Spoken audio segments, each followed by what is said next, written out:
morning and welcome to today's episode of Let's Talk Stocks. I'm Giselle Mills and here is a look at what is coming up in our show today. We will take a look at the market before the opening bell. We will look at the US $25 million Sygnus Credit Investments Limited (SCI) is moving to raise through a preference share issue as it seeks additional capital for its growing deal pipeline. The company's senior associate, Mr. Damani Reid, is here to give us additional details on this topic. For our final segment, we caught up with David Mullings, CEO of Bloomaho Holdings, at the Small Business Association of Jamaica Growth and Resilience Conference, where he highlighted three sectors with tremendous potential for growth, along with some other gems geared towards shaping Jamaica's future and creating lasting economic impact. The stock market touches more of our lives than many people realize. Behind every trade is a business looking to grow, an investor planning for the future, and an economy constantly evolving. Whether you are an experienced investor, an entrepreneur seeking opportunities, a student eager to learn, or simply trying to make sense of the day's business headlines, you've come to the right place. The market opens in just moments, and we're here to give you the insights, conversations, and context you need before the trading day begins. I'm Giselle Mills, and this is Let's Talk Stocks. Your opening market view is after the break.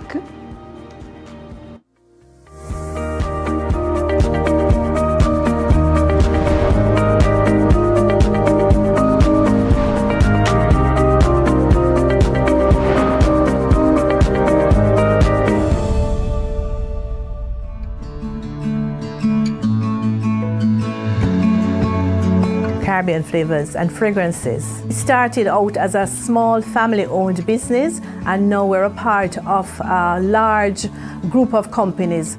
Being listed on the stock exchange allows us a certain prestige. It also speaks to accountability and transparency.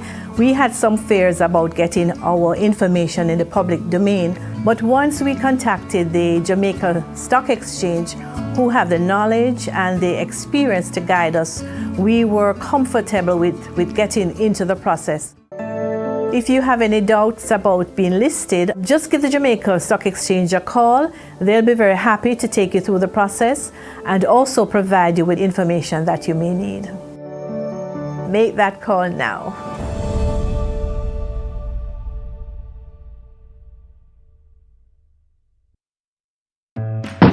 We get the big contract. 50,000 units a month for 3 years. Great. Won't need help. If you are a business owner that requires capital for the expansion of your business, talk to a registered broker today to find out more about listing your company on the Jamaica Stock Exchange, an efficient alternative to other financing options. Thank God for the Jamaica Stock Exchange Junior Market. The Jamaica Stock Exchange, providing a fair, efficient, and transparent stock market.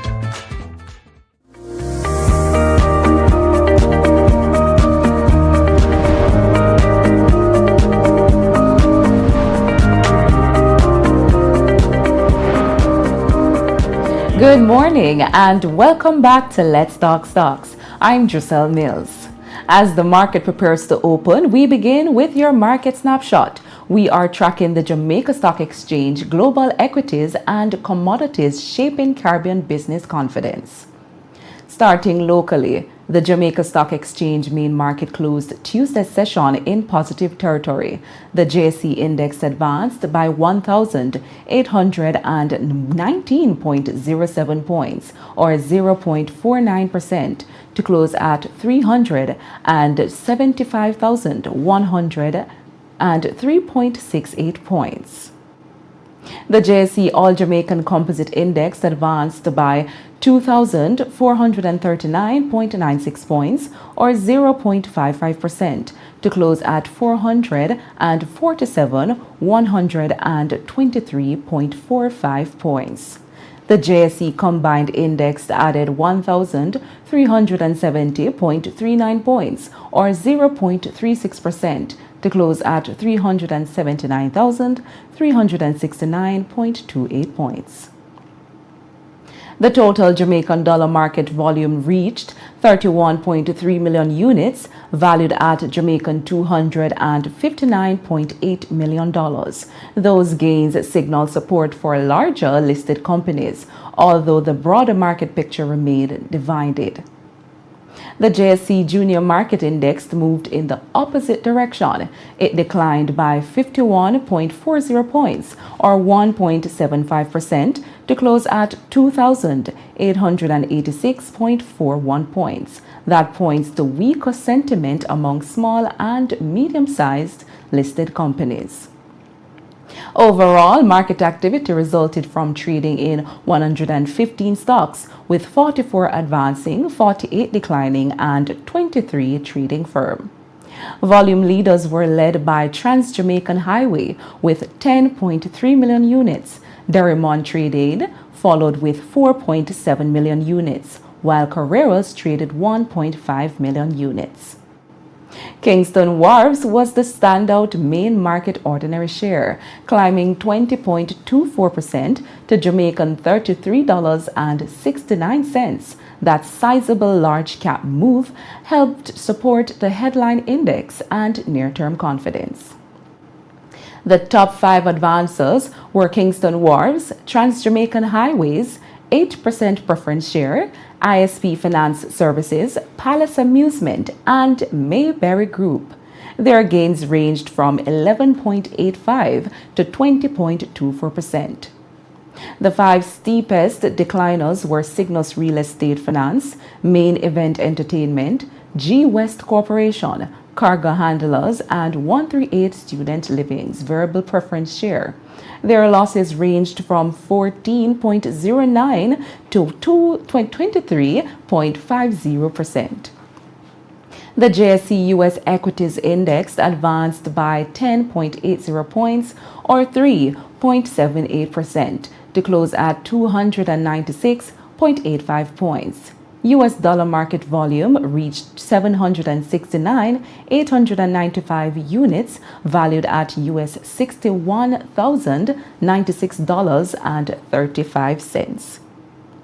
In the region, the Trinidad and Tobago Stock Exchange, TTSE, closed higher on Tuesday, driven by gains across major indices. The composite index rose 3.51 points to finish at 1,009.33, while the All TNT index increased by 6.43 points to 1,437.57. The cross-listed index also saw a marginal gain, edging up 0.05 points to close at 77.22. The U.S. stocks also closed sharply higher on Tuesday, with the Dow and S&P 500 reaching record highs as strong corporate earnings and falling oil prices fueled a broad Wall Street rally. The Dow Jones Industrial Average rose 907.47 points, or 1.71%, to close at 54,085.88 points. The S&P 500 added 136.02 points, or 1.79%, to close at 7,736.52 points. The Nasdaq Composite advanced by 671.10 points, or 2.57%, to 26,584.99 points. That broad risk rally may support global investor confidence and capital flows. In Europe, the FTSE 100 index closed at 10,879.38, gaining 21.68 points. In the commodity market, oil prices declined sharply as hopes of easing tensions in the Middle East reduced concerns over potential supply disruption. Brent crude fell 5.3% to US $79.36 a barrel, while West Texas Intermediate dropped 5.7% to US $75.77 a barrel. Lower oil prices can help ease inflationary pressures and reduce transportation costs, while easing foreign exchange demand across energy importing Caribbean economies. Gold prices moved higher, closing at US $4,100 an ounce, signaling that demand for safe haven assets remain resilient, even as stock markets continue to climb. And that's a wrap for your market snapshot. Remember, market movements should always be assessed within the context of your financial goals, risk appetite, and investment horizon. Be sure to consult a licensed financial advisor before making any investment decision. After the break, we will be joined by Mr. Damani Reid, Senior Associate from Sygnus Credit Investments Limited, to discuss the US $25 million capital being raised as the company seeks additional capital for its growing deadline pipe. You're watching Let's Talk Stocks on CBX, your region, your business, your source.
In today's world, attention is valuable, visibility matters, and powerful storytelling can shape influence, build brands, and drive connections. This is CBX, a dynamic media and production division of the Jamaica Stock Exchange. CBX helps businesses, institutions, and leaders connect with audiences in powerful ways. From real-time market updates to live streaming, digital campaigns, executive features, social media management, and large-scale social projects, CBX delivers content with purpose, precision, and impact. We create moments that inform, experiences that engage, and content that moves audiences across platforms and across the region. Whether on screen, online, in studio, or on location, CBX helps businesses amplify their voice and elevate their presence. Powered by creativity, strategy, technology, and execution, CBX brings together media production, digital storytelling, and communications expertise under one integrated network. CBX, creating content, driving conversations, elevating businesses. CBX, your region, your business, your source.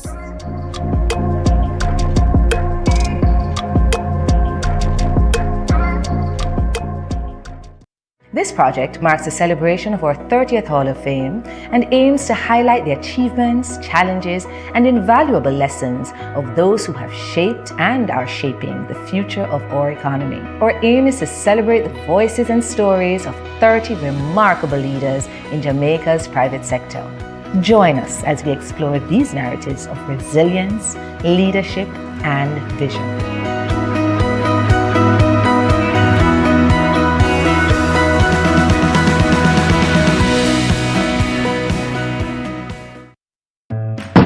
We get the big contract. 50,000 units a month for 3 years. Great. Won't need help. If you are a business owner that requires capital for the expansion of your business, talk to a registered broker today to find out more about listing your company on the Jamaica Stock Exchange, an efficient alternative to other financing options. Thank God for the Jamaica Stock Exchange junior market. The Jamaica Stock Exchange, providing a fair, efficient, and transparent stock market.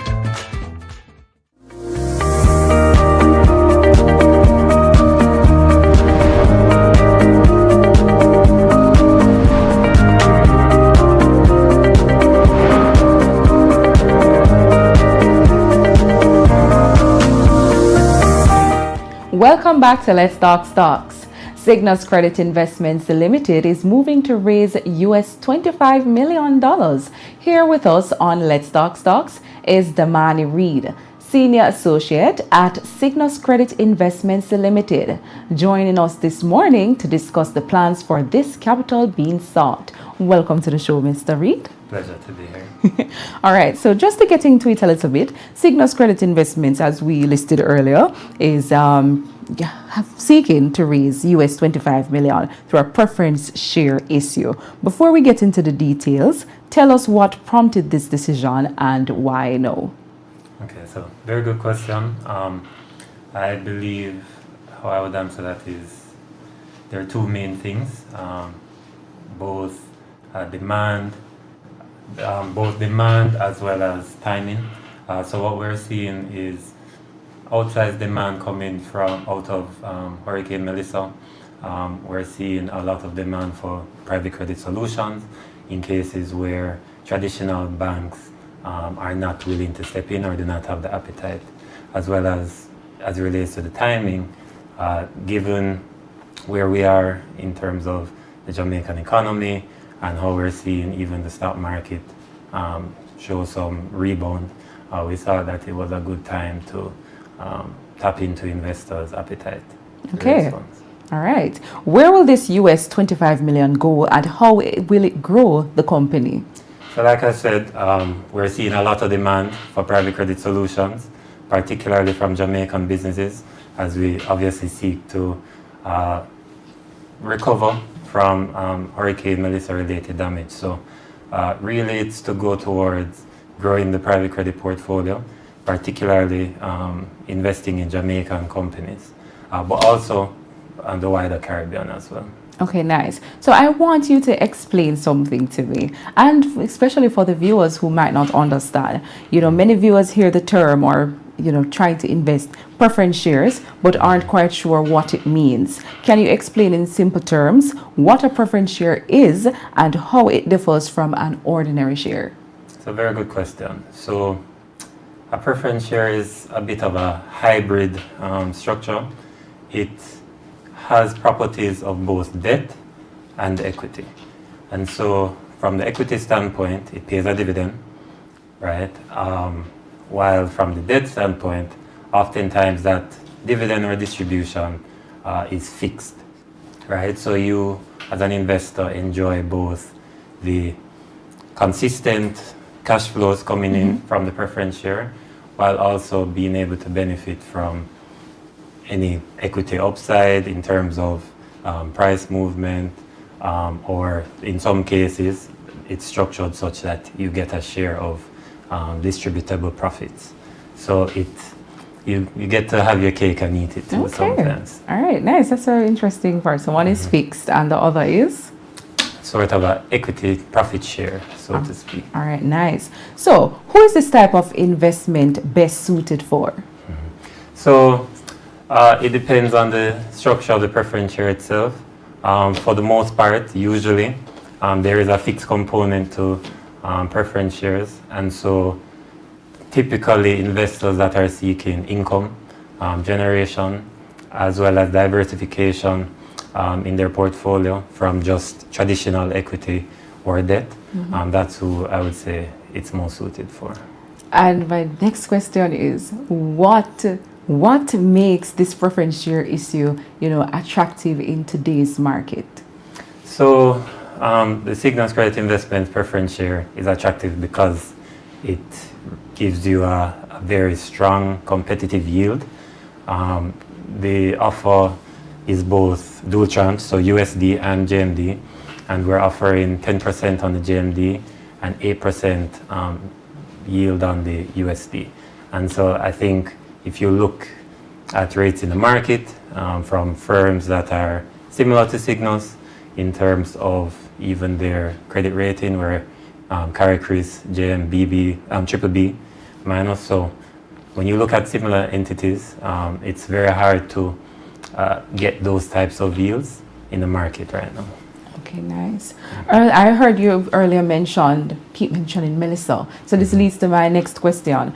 Earlier this year, Sygnus spoke about delays in deploying capital because of Hurricane Melissa and other disruptions. As you raise this additional $25 million, how is the team optimizing the deal pipeline to ensure this new $25 million preference share capital is deployed without hurting the net interest margins? It's a very good question.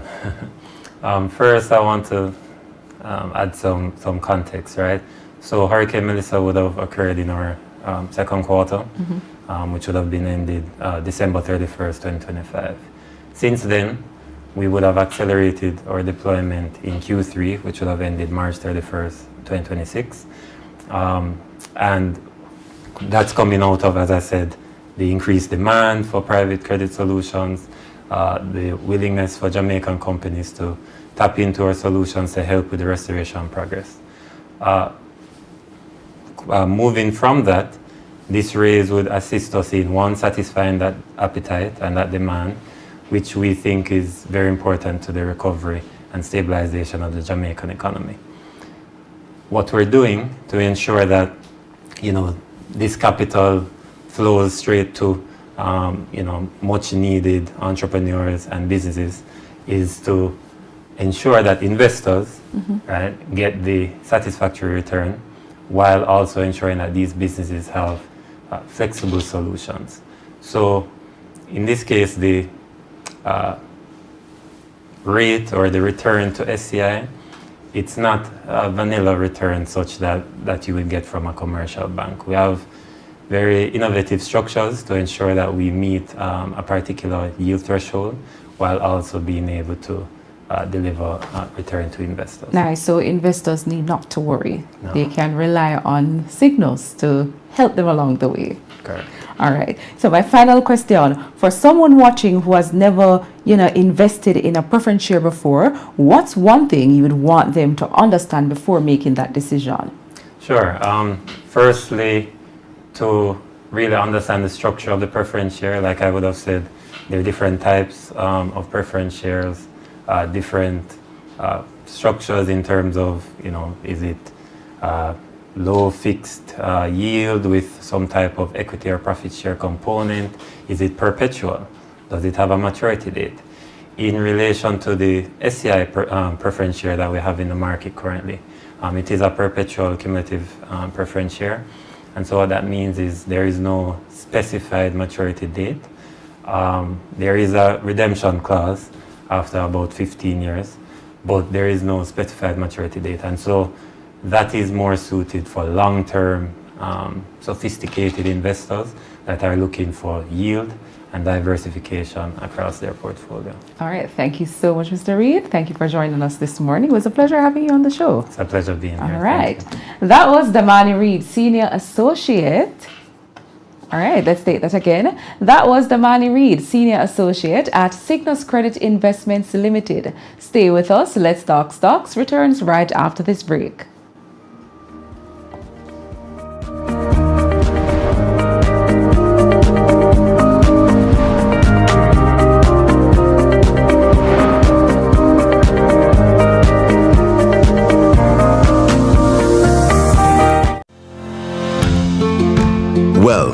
is not simply counted in dollars or cents, but in the time we spend with love, in love, giving love.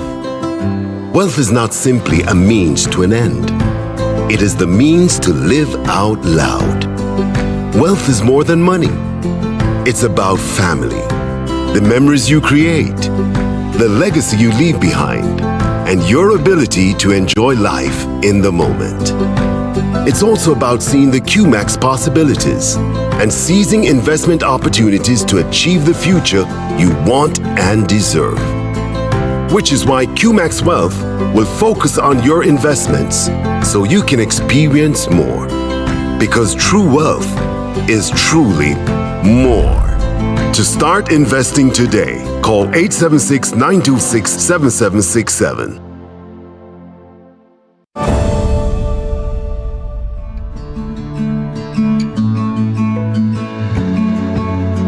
Caribbean flavors and fragrances. It started out as a small family-owned business, and now we're a part of a large group of companies.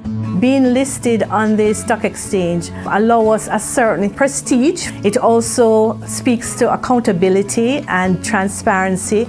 We had some fears about getting our information in the public domain, but once we contacted the Jamaica Stock Exchange, who have the knowledge and the experience to guide us, we were comfortable with getting into the process. If you have any doubts about being listed, just give the Jamaica Stock Exchange a call. They'll be very happy to take you through the process and also provide you with information that you may need. Make that call now.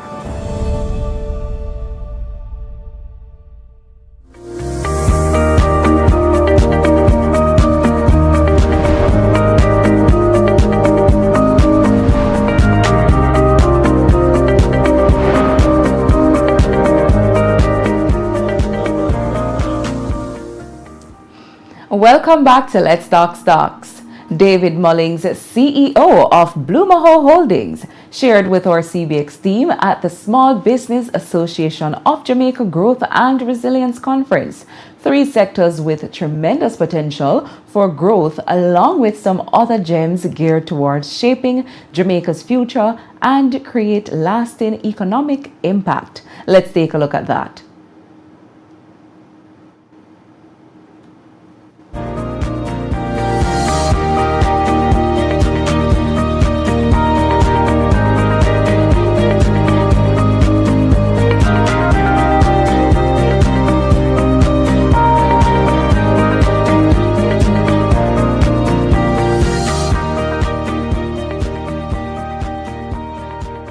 Hi, I'm Drissel Mills, and you're watching CBX. We are at the Small Business Association of Jamaica Growth and Resilience Conference. Stay tuned because up next we have informative and interesting interviews. CEO and Chairman of Bloomaho Holdings, David Mullings. How are you doing today, I am Mullings? great. Always great to be in Jamaica. All right, so we're just going to jump right into it. Bloomaho invests across several sectors in the Caribbean. Where are you currently seeing the most attractive acquisition or investment opportunities? And what characteristics make a business worth backing today? Oh, well, I love that one. In terms of industries, we'll start with that. Right now, we're heavily focused on affordable housing. So specifically, we are focused on residential, but we wanted to do affordable housing as our primary one. Of course, we see some other opportunities, but that's where we want to start. As you know, Jamaica needs 150,000 houses minimum, especially after the hurricane. 70,000 people are qualified for an NHG loan, and we're building less than 6,000 a year. So we think there's a huge opportunity. In our case, we're pooling capital from the diaspora to have that come in as diaspora direct investment. So it's not us buying houses down here, it's us building houses for local Jamaicans. So that one to us is a big opportunity. The second one we think is in terms of agriculture, actually, and agribusiness. You look at food security, especially what happened after Hurricane Melissa and Beryl before that. Think about our import bill, $1.8 billion US per year plus of importing food. Jamaica, with so much arable land, is importing food. I think that's a disgrace. We need to invest in that space and support the small farmers, the medium farmers, and we need them to be moving up the value chain as well. So is agro-processing, we think, is a big opportunity. So those two And then lastly is actually intellectual property in the creative space. So you're talking about the orange economy. So this is film, this is music. We invested in Naomi Cohen's album last year that actually won a Juno Award for Best Reggae Recording, right, album earlier this year. So really excited. We backed 3 films last year. One is going to come out late October this year. One just got into a film event in Toronto. And the third one is in pre-production right now. So we love supporting, and we're shareholders in Lab. We really believe in what Kimala is doing and her goal of doing 5 films. 2 of them already have gotten some really good recognition. So we think there's a huge opportunity that's been overlooked in the intellectual property space, film and music in particular. In terms of what we look for businesses, I am a Michael Leach disciple, so nobody will be surprised when I say there are 5 things that we look for in any business that we're going to invest in. Number 1, we want to invest in a few businesses that we understand, that are domiciled in strong long-term growth industries, run by managers who prudently manage other people's money, OPM, and they don't want to hold for the long term. So if I don't understand it, we're not going to invest. If I don't trust the management to prudently manage other people's money, I'm not going to invest in it. If it's not a strong long-term growth industry, I'm not going to invest in it. Important. Interest rates have declined significantly over the past year. As the materially changed your appetite for acquisitions or investment, and are you seeing more attractive financing conditions? So we are grateful. Obviously, inflation has been a problem, but the BLJ has actually kept rates fairly stable in Jamaica. We try not to use debt heavily. I'm a Warren Buffett guy, just like Leachin. So I come from a private equity background that would do leverage buyouts. I've seen how debt helps you when things are going great and how it hurts you when things are not going so great. So we want to minimize the use of debt. In the case of construction, you're going to use construction financing. So we do see an opportunity for that. But otherwise, we typically want to be light on debt that we're using, even though rates are in the single digits right now. As an investor focused on the Caribbean, where do you currently see the biggest opportunities in Jamaica, and what barriers are still preventing more private investment? So I've told you about the ones I'm focused on that I'm most excited about. Yes. I think we have more opportunities. The way I'd rather people think about it is from a framework standpoint. What should you be looking for? So we're talking about strong long-term growth industries. But I think it's also important to think about where's Jamaica today, where it can be in 25 years, who already has done that and been there. So from an economic development standpoint, I look at India, for example. I think that Jamaica is 25 years behind India. Right, so they had a stock exchange, companies started to go public, family-owned business started listed there, growing middle class, more retail investors were opening accounts, family business were listing, the government was divesting companies as well. They had a massive boom in terms of urbanization, education had been going up, big IT infrastructure play. That don't sound like Jamaica? You go back to Singapore and the 4 Asian tigers, the South Koreas, the Hong Kongs, the Taiwans, you look at them in the 70s and 80s, the same thing happened. Well, guess what? Jamaica has a lot of those similarities as well. Shipping and logistics, financial services is required when you see per capita income is going up. So if you look at how other countries already developed and benefited, Jamaica is coming after. So I don't think we have to reinvent the wheel. We don't need to have to guess and spell which industries are going to grow. If people are going to be getting more income or per capita income is going up and your middle class is growing, there are specific things that will grow faster than GDP growth. Our GDP growth has been anemic. That's going to change now. We are primed for a nice growth spurt. So I would start by looking at India 20 or 25 years ago, look at the 4 Asian tigers back in the 70s and 80s, and that will tell you where I believe they're going to have some growth opportunities. All right, you said that we have all of those things, right? Yes. What do you think we're doing that where we're not utilizing them? What wrong mistake you think we're doing? So one of the biggest things is that we care more about the speed of our athletes than the speed of doing business. We are celebrating speed on the track, not speed in business. Efficiency don't matter to us. We say, I saw it go, man. I soon come. That's not how global business works. That's not what investors expect. Investors are globally oriented. Your partners are global. So you need to compete globally. So I think that is our fundamental problem. Essentially, we need to emancipate ourselves from mental slavery, as Marcus Garvey said. All right, sir. Last question for you, Mr. Mullings. What should current and prospective investor expect from Blue Maho over the next year? What will be your highest strategic priority? So two things you should expect. We are intending to go public on the NASDAQ and become the first Caribbean vehicle listed on a major stock exchange to give investors access to the region. So we're really excited about that. We've reserved a ticker symbol, IRI. Has not obviously been filed for us to go public, is it? Not guaranteed, but that's what we reserve with NASDAQ. So we're excited about doing that. That would make us the first from a Caribbean standpoint, and then only the 7th majority black-owned company listed on a major US stock exchange. So we're going to make history on that one. But we've also partnered with Capital Solutions here in Jamaica, so it's a FSC regulated entity. And we want to bring some ETFs to Jamaica, exchange traded funds and some REITs that give local investors access to global investment opportunities and listing them on the Jamaica Stock Exchange. So that is what we have in store. Thank you so much. Thank you.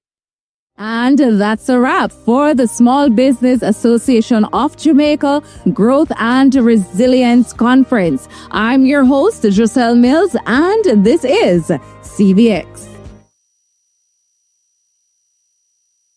End of the show. Join us on Friday, August 7 at 8:30 here on CBX for more Let's Talk Stocks. We will be joined by Mr. Alric McKenzie, Made for Gold Jamaica Global Sports Summit founder and Summit Director, where we will be discussing how Jamaica can become the global destination for sports-related business in the Caribbean and the Global South. I'm Giselle Mills. Be safe during the Independence Day celebrations. See you then.